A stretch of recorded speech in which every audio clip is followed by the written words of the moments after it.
Most design firms are using AI in a very self-destructive way today. What they do is they use it to produce more and more of the things like more concepts, more renders, more options, and it feels like scale. But ask one question. If another firm can produce a similar looking result using the same or similar tools and prompts naturally are somewhat similar, then what exactly are clients paying you more for? Because AI might have increased your speed and the guy down the street, their speed, but quietly it's reduced the scarcity, the uniqueness of your output. And that's why a firm's USP really does matter, because USP ultimately is about people preferring you for your unique selling proposition. And this preference creates demand.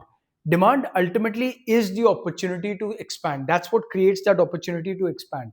And now imagine if the USP in this industry, which is primarily expressed through expressed through visual output, if AI makes that output cheap, widely available, relatively less differentiated, then production inevitably is going to become less scarce. You can produce twice as much. And if the market can get the same looking output, similar enough from most firms, then the economic value that's placed upon that is going to fall. Just to simplify it, if things are not differentiated, what are people giving you premium for? If your output looks similar to the guy down the street, then why would people give a premium to you? But all is not lost, because AI can help you, if used the right way, to scale your USP, to scale your differentiation, and actually get you to the sort of scale that was probably not possible as easy or as quickly earlier. But you have to use it the right way.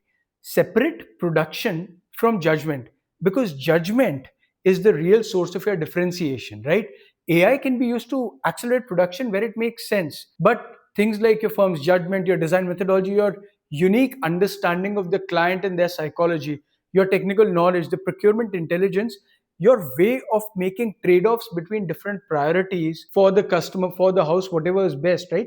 Those things should remain with you. In fact, it's expected that those things would become more valuable as generation becomes cheaper, and this would help your organization rise up above the slop. If you really want to evaluate what I'm saying, here's a simple test. Take the last 10 AI generated options that your own firm has produced. Remove the firm's name. Now look at them dispassionately.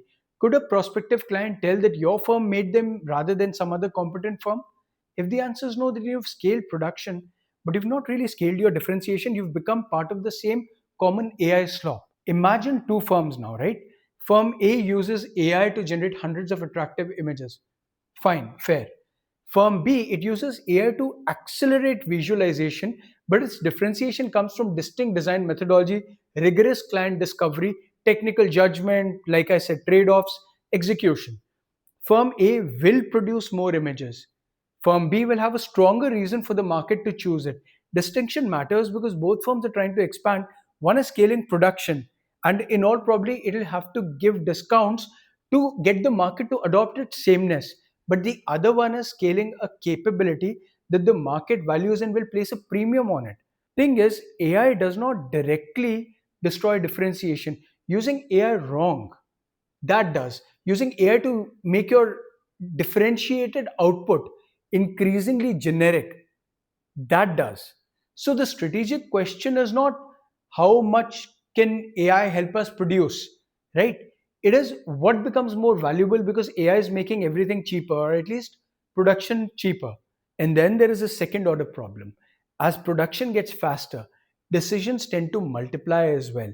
And soon the organization is going to have hundreds of decisions across dozens of projects, potentially across multiple sites. And no one can reliably remember what was decided for which client for what reason 6 months ago. That is decision debt. And you end up paying for that debt in terms of rework and in terms of time. That's the topic of the next episode. Thank you.